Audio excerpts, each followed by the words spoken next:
People out or go out. Actually felt pretty good. We ready? Yeah. You have your attention, please. Quiet. Quiet in the house. I'm gonna flick the lights. I'm a Okay. teacher. Thank you. Good evening and welcome.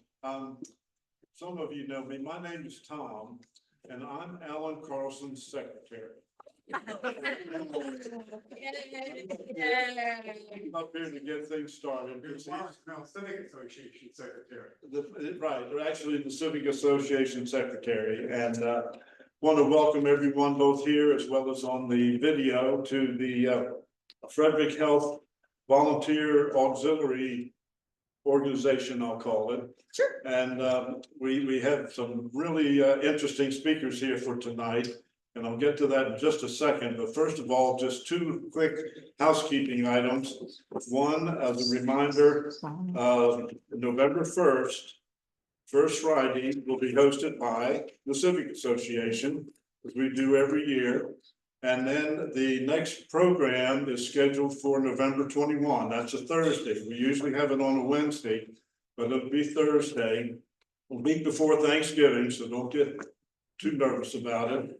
And the scheduled program was internet security, and unfortunately the speaker who lives here in Warman's Mill has a medical issue that he won't be able to do it. So what we're trying to do as a substitute is they have the manager or assistant manager of the Frederick Airport to make a presentation, which I think will be very, very interesting. It's a pretty busy, pretty important airport here. And so stay tuned. When you see Alan's weekly newsletters, he'll keep you informed on that. So for tonight, with Frederick Volunteer Organization, and it is known as one of Maryland's largest volunteer organizations. And it has lots and lots of good volunteers. They do a lot of good work in many, many areas, and we're going to hear from those tonight. And I'm going to introduce the speakers to you in the order of speaking. And you'll have to come up here to be seen so that you can be seen in the video. Our first speaker will be Debbie Streeton. Yep. Debbie's over here. Wait a second, she can't be seen. Okay, you can't be seen, so you gotta come and gather around me, I guess. Okay. Yes. Oh, I love this. Let's see, the second will be John Hamp Tisdale, the auxiliary president. Over here, John. Over here, John. Get over there. And third will be Bert Fisk, better known as Alberta. And she is a volunteer at the thrift shop, the auxiliary thrift shop on East Patrick Street. And as a retired merchandiser and fashion guy, they do a great job. Yes, they do. They really do. They merchandise it well, and I'm sure they gather and make a lot of money for the hospital. And let's see, last but not least is Aaron Beth, Director of Volunteer Services. So these are the speakers, number 1, number 2, number 3, and number 4. So without further ado, I'll turn it over to Susan and welcome. And you can take it away. Ready? Thank you very much. Is that yours? That is mine. Okay. Perfect. Thank you so much. Okay. Well, as Tom said, my name is Debbie Streeton. I've been at Frederick Health about 6 weeks. So I just left Frederick County Chamber of Commerce. I was there for several years, and now I'm excited to be a part of the development team at Frederick Health as development officer. So go ahead. There you go. So just an overview about numbers. How many understand that Frederick Health is a nonprofit? Did you know that? If you didn't, you know now. People are really unaware that Frederick Health is a nonprofit. And there's not many community nonprofits, hospitals left throughout the United States. But as a nonprofit, it still spends over $1.2 million a year for folks that are underinsured or do not have insurance. One of the programs that I found out about, I wasn't even aware of. They spend this money because if somebody comes into Frederick Health when they leave, if they don't have a home, if they don't have transportation to get to a doctor, if they don't have a doctor, Frederick Health spends the money to put all the pieces in place. They don't just say, you're discharged, off you go. They say, we need to take care of the whole patient, the whole community, the whole patient. So they do spend quite a lot of money on what we call population health, to help those with either underserved or no insurance. They also spend over $10 million for community health fairs and within the community. That's a lot of money. It's actually, Frederick is growing so fast, we can't even keep up with the pace of our own budget. As fast as we create the budget and we talk about numbers, we've outgrown it. So we're working to try to stay up on top with the growth in Frederick County. One of the numbers down here at the bottom, I didn't realize this, but Frederick County has a level 3 NICU unit. So for neonatal intensive care unit for premature babies or babies at risk or in need, everybody always says you need to go to Hopkins or places. Frederick actually has a level 3. Oh. It is staffed by Hopkins staff. So we're very fortunate with that partnership with Johns Hopkins to have that. And we can take, infants up to 23 weeks of gestation. So that's right here in our backyard. And we really try to let people know that that's there. They don't have to always go down to Hopkins or another facility. It's right here in the community. And that's another thing Frederick Health does is a lot of partnerships to keep things here in this community itself. Okay, go ahead, Alan.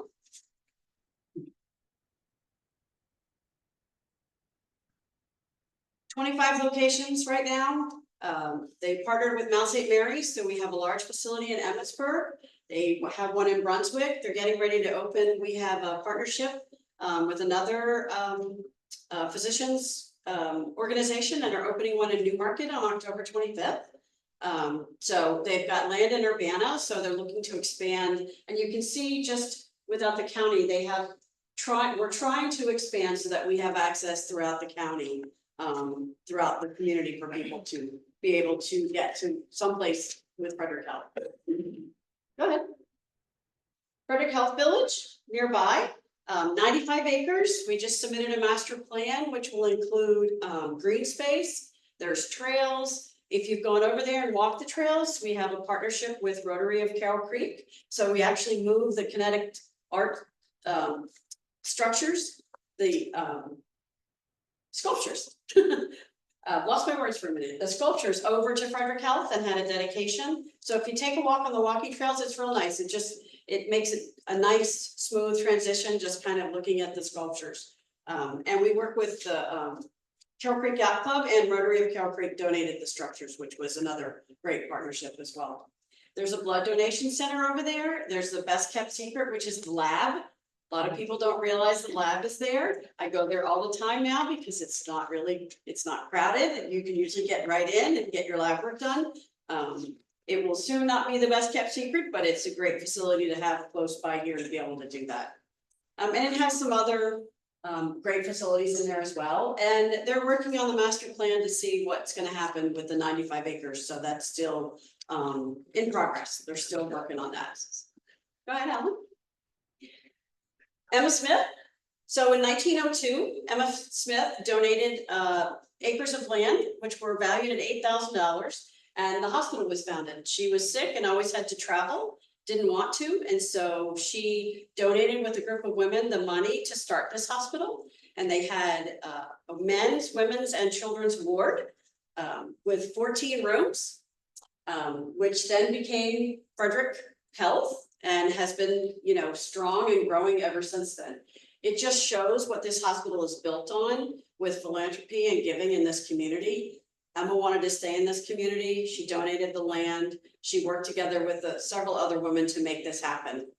So the roots in Frederick are really built on philanthropy. I will share that.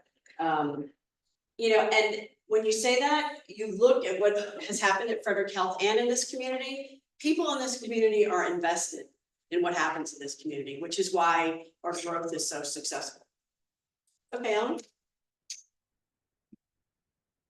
In fundraising and in philanthropy, we have capital campaigns. We just finished a capital campaign, and we were very excited to share that we exceeded our goal with over 14.89 million. And I'll share something, there was over $1 million given by employees at Frederick Health. We have an employee given program, and that's a huge number. That's a testament to people that believe in what the hospital provides for the community, especially, with the staff giving that amount of money back. We were able to, redo the emergency room, the pediatric department, the expansion and renovation department, expansion of the emergency department. So that was a wonderful campaign, and it was through COVID. So even through COVID, we were able to raise over $14.8 million. So again, that's a testament to what this community gives. This slide is very busy, don't worry. It just gives you an overview. One of the reasons the community is so giving is part of it is we have opportunities at a lot of different levels for members to participate, whether it's a Good Samaritan Club, 1902, which is the year the hospital was founded, or even our corporate honor roll with companies. So we have a variety of ways, and you can give as little as 100 up to any amount. Our Good Samaritan Club, just as a general overview, is 10,000, but what we do is break that down with a monthly payment. So it's about $80 some a month, and you make a pledge for 10,000, which gives to the hospital. We don't do fundraising events, so if you commit or join one of our clubs, we don't come back and ask you again. We invite you to appreciation events to say thank you. So that's just our philosophy here at Frederick Health. We're not going to keep asking you or saying we're having this or we're having that, but we do invite you to come and show our appreciation and say thank you, and also be able to socialize with other donors or members as well. 265 is the number of community nonprofit hospitals left in the US. So the rest are belong to major corporations. I'll give you an example of why that's important for us. The Stockwing Cancer Center, which is tremendous for this community, where you can get cancer treatment and be near your loved ones and be here in Frederick. If we were owned by MedStar or another parent corporation, you wouldn't have that in Frederick. It would be down in DC. It would be down where their facility is, because they want to drive people to their corporation. So that's one reason Frederick and the board, I will say, is extremely active, and we're very lucky because it's a local board. So everybody on the board is very invested in the community, participates, very active, and that for you means we don't pay shareholders. But it's people that live in the community and then are really invested to make Frederick Health continue to grow and continue to be better. This is just my information. If you ever have any questions, I'm sure Alan can share it. I'm happy to talk to anybody, invite you over, kind of talk to you about our giving clubs, a little bit more about Frederick Health. But that's all I have for you this evening. And if you have any questions, let me know. Thank you. Thank you.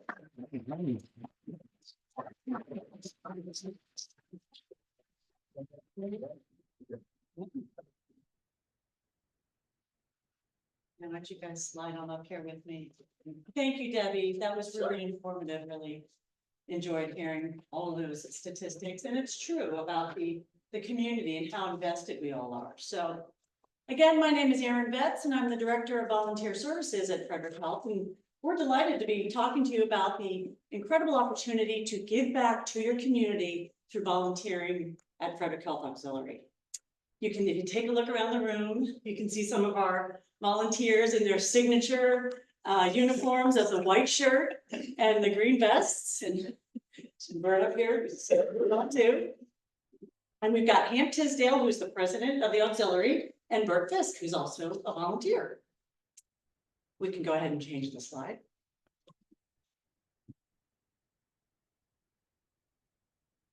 Yep. Yeah. There we go.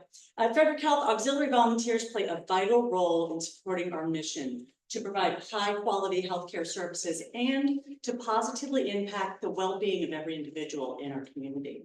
Today, we're going to share with you the many ways that you can get involved, the benefits of volunteering, and how your contributions can make a difference in the lives of patients, their families, and as well as staff. Go ahead, Alan. Pam, I'll let you take this one. There are a number of volunteer or auxiliary organizations around the state, but I think Frederick is the only one where we actually come in and work. Others are primarily there to raise money to support the hospitals. But we actually come in and we're a part of the fabric, if you will, of the hospital, which frankly is kind of exciting and interesting. I guess we have now about 290 active volunteers. There are about 220, 215 adults. There are, I believe it's about 60, maybe 60 high school students, and anywhere from 10 to 15 college students as well that come in and volunteer. So all of that, all of those folks are contributing their time and talents to the hospital. Debbie's been talking about dollars and numbers, and that's not our pitch, but I am going to mention, I'm giving that fair warning because that's not why we're here. We're here to talk about the volunteers and the auxiliary, but the auxiliary, with the auxiliary, there is a financial component. Of those volunteers, including juniors, college, and adults, there were last year, 2023, that is, total over 48,000 hours were given. And if you multiply that times basic wages and benefits, if the hospital had to fill those positions with full-time employees, it would have been $1.6 million. So that's pretty significant.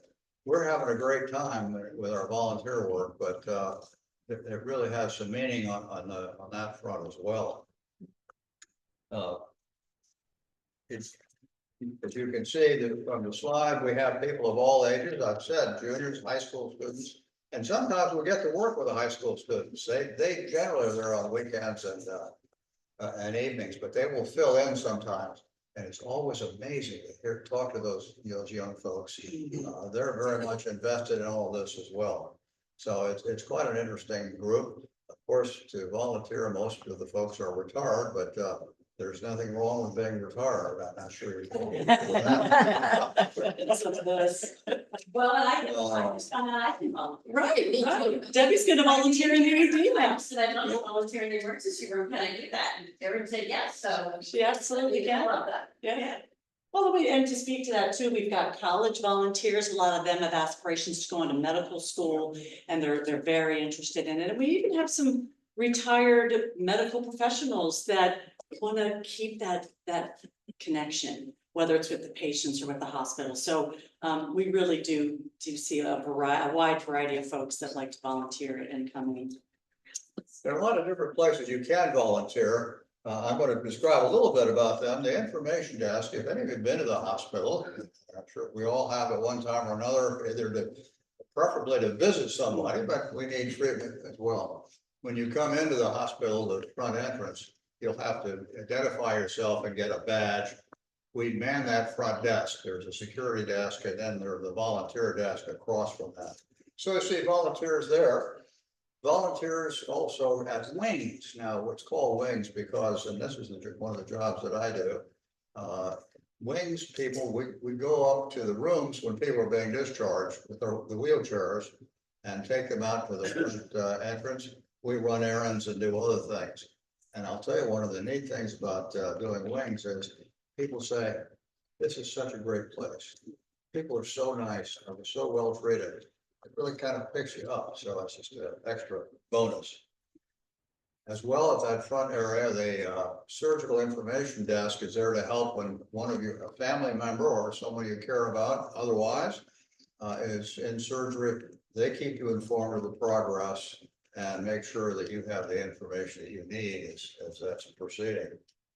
I think the intensive care unit speaks for itself, as well as the emergency department. You know what those are, and we have volunteers who work in both of those places. All those places. Bert, you are at the information desk. I am. Yeah. And you're at a couple other areas. So if you'd like to share a little bit about what you do, that'd be great. Okay, one thing I like about it, number one, you're giving back to the community. It's certainly convenient to get to. You get to know a lot of nice people. In fact, some of my closest friends right now I've met volunteering. The information desk, I'm there every other Monday for 4 hours. It's not like you're committing a lot of time. You can certainly fit it into any schedule you might have. One of my favorites, of course, is I'm a NICU cuddler. Yeah, so we cuddle, but we also help the nurses. If there's supplies they need or errands to run, you're just there to support them, and it's a very, very good feeling. I am at Select Seconds every other Thursday for 4 hours. Again, it's, small pieces of time. It's a very nice shop. If you haven't been there, you should stop in. We have gotten more compliments from people. They come in from all over because we're right downtown and a lot of people are visiting, and they always compliment us on how very nice it's put together and the quality of the merchandise. Find some pretty good deals. They do have a few volunteer opportunities here at the State Farm Building. Not very many though, and Erin, you might know if there are anything else. The other thing that makes it nice is every now and again, or frequently, just unusual, like putting together folders for particular program, or when they have the blood drive, you help check in people when they come in. That's just a one-time commitment, and that can be done as a substitute volunteer. You don't have to commit a specific time if your schedules won't allow it. You get on that substitute list, and when they need someone, they'll call if you're available, fine. If you're not, no pressure. They also have a food share program. I don't know if, yeah, and that's up here. We distributed food at the village, I guess we call You it. did that too, you do it all. Yeah, that's once a month, and that's just a couple of hours. So, and it's a Saturday morning. So there's a lot of things that you can do in a lot of different areas. We have Wendy back there. She's at the Stockman Cancer Center. She's a volunteer. Susan, I'm not sure. Gift shop? Gift shop in the hospital. That's right. Yeah, that's another good one. And Wendy, excuse me, Margie, our monitor over there, she is at the Stockman Cancer Center as well. And where do you? Stop it, right, that's right. Oh, Yep, okay, yeah, yeah, Stockman as well. Yep. There's a lot of people in our community that are volunteering with the auxiliary. It's certainly convenient to get to. Everybody is just wonderful, and they appreciate you so much. It's such a good feeling. And you're giving back, and it just gets you out there. And I think my husband enjoys them too. Speaking of the gentleman, we have several gentlemen volunteers, and one of them in particular does the mail route. He just delivers mail. It doesn't necessarily mean you have to interact with patients if that isn't something you want to do. There are a lot of different areas to be a volunteer, and it is terrific. Well, you work at Select Seconds. I work at Select Seconds, yep. She kind of does a little bit of everything. That's great. Well, thank you, Bert, for sharing that. You had mentioned Stockman, and I know I have a few of the Stockman volunteers here tonight. I just have to share this story because it was so touching to me. A volunteer recently joined the crew at Stockman. He is a cancer survivor himself, and he wanted to volunteer because he wanted to give back and to the people that are going through the journey that he had been through. And I ran into him not too long ago, and I said, how's it going, Dennis? And he said, I had the most unbelievable day the other day. I got to see somebody ring the bell, and he was elated. It took him back to 5 years prior when he got to ring the bell. And he said, just a short while later, I greeted a woman coming in for treatment, and then, how you doing today? And she looked at him and she just said 2 words, and she said, I'm dying. And having, walked in her shoes, he replied with just simply 2 words and said, I'm sorry. But he said that's exactly why he wanted to volunteer, to celebrate the highs and be with people on those good days, but also support people in the difficult times. And you will see that spectrum, and it can be, really something. So What does ringing the bell mean? when you are at the end of your cancer treatment, you will ring a bell, and that symbolizes the end of your treatment, and it's typically a pretty joyous occasion. So, yeah. And just a couple other opportunities that are out there, and I like to say there is a little bit of something for everybody. We have the gift shop in the hospital, And some of the other one-offs, we've got a group of women that do sewing, everything from knitting caps for said babies, making pillows, neck pillows and lap pillows, blankets. We've got teams of people that come in with their dogs that are part of Wags for Hope. And like you had mentioned, Bert, the administrative one-offs. So there really is a lot of opportunities. If you have any questions about it, you can certainly ask us. Proceeds. I think this slide speaks for itself, and we've really kind of talked about the same things, so I won't belabor. But one of the feel good results of volunteering is because we know we're filling a significant role in the hospital itself. They're not accommodating us, giving us something to do. We're in there actually helping and making a difference in the operation. Right there. Yeah. It's the one you kind of just said. Let me talk, if I may, I want to talk a little, once again, this is not about finance, okay, but I do want to talk about provides financial assistance. Alberta referred to Select Seconds, and you heard about the gift shop. Select Seconds is there at, I think it's 8 East Patrick Street. If you've ever go in there sometime, they even changed the seasons. Right now, they're decorating for, I think they have decorated for Halloween, then Valentine's Day, whatever. And the deals you can get there are incredible. Some people donate clothes they've never worn. You can see the tags hanging off them. Some really spectacular things and values. Where I'm headed with this is that last year, the Select Seconds, the thrift shop, generated profit of $160,000. And it pays for the rent and all of that down on East Patrick Street. But generated $160,000. The am I correct? Yes. The gift shop, $60,000.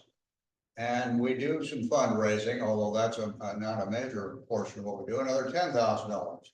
So the result of all that was we gave $245,000 to the hospital over and above the value of the volunteer work. Yeah. that I mentioned earlier. Yeah. So next slide, please, Alan. I like to show some of these before and afters, and Debbie talked about this a little bit. So, and to Hamp's point, the monies that are saved as well as generated and donated back to the hospital goes to pay for some of these things like the emergency department triage area got a major renovation, right? So you can see the before, a little more than just cots in a hallway separated by, horrible. And now look at that, the state-of-the-art bays that have all the equipment ready to go, and just such an amazing improvement. Next slide. This is the cardiac cath lab, same thing. You can sort of see the before, just a little more than beds, kind of separated by curtains. Don't really have all the equipment. Now there are solid walls, and again, all of the necessary equipment needed in those bays to help care for people pre and post cardiac catheterizations and all those different heart procedures that the hospital does. Next slide. This one to me is the kind of the most shocking. It's the intensive care unit. It's a little bit hard to see in this picture, but in the before, if you look by the window, you can see there's the commode. And you used to just pull like a curtain around you if you're, needing to use the facility. That's not really the greatest setup when you've got visitors. The rooms were small, you just had chairs there. Fast forward to the renovation after, and the rooms are spacious. The seating pulls out to beds for loved ones to be able to stay. State of the art. It's just been a wonderful renovation and upgrade. So feels really good knowing that we've contributed to some of these things that impact all of us. If I might just pigtail on that, this is and truly is the most modern, up-to-date intensive care unit in the state of Maryland. Mm-hmm. Now, if somebody else will do another one next year, a different story. But right now, it is Go with the here and now. One more thing on the subject of paying for this. You heard Debbie talk about the fundraising campaign, re-envisioning healthcare, raised almost $15,000. Well, the highest donor to that campaign was the auxiliary. And with its annual gifts, it pledged and pays $1 million. So again, that's not because we're asking you to come to the hospital to give money. But the work some of us do generates those funds that brings Dalton these updates, these things. Yeah, indeed. Next slide, please, Alan. So reasons to volunteer, we've kind of already talked about that. Bert, did a great job sharing what she enjoys. But it's proven true facts that it's good for you. It's good to engage with other people, to be out, engage your brain, connect with others. Just improves your overall wellness and sense of happiness. You can develop new skills, gain confidence, and if you're still working, I know some people are doing it to expand their network and to, maybe look at a new career path. So, and it's fun. To me, part of one of the most significant aspects is that when we go into the hospital, we're the community coming into the hospital to be such a fundamental part of it. And when we leave, we bring the hospital out into the community. And I think that symbiosis is significant in terms of being a community hospital, one of the declining few in the country. Yeah. Next slide, Alan. I think it's going to ask you to hit play. This is a video. I just wanted you to meet, in addition to the volunteers that are here tonight, some of our volunteers. Do you have like the play? There should be a video. It's embedded in there. There you go. See there you go. You might need to adjust the volume. I don't know. Oh, it's all here. Oh, okay. So you can't really turn it on. That's okay. Sure. Yep. Just music, huh? Well, I do have a few people talking, but that's okay. You can get the gist of it. Sure. There you are. If you bring his microphone, I can put it on.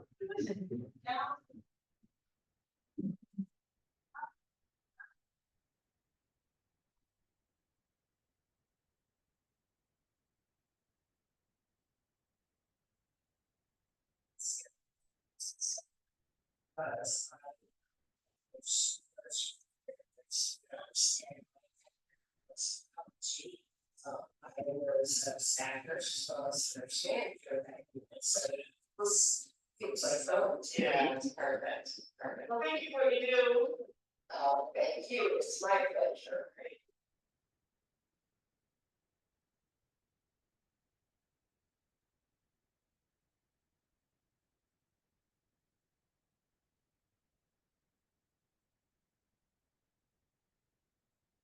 About volunteering that you like best. I just like being ability to go to the house. It's just fun. I'm sure it's, yeah, well, thank you for what you do. Thank you.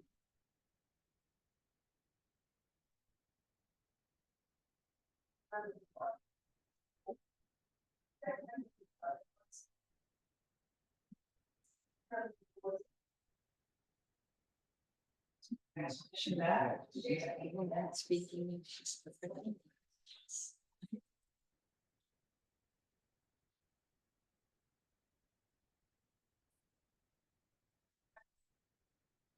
Yeah, that's Susan.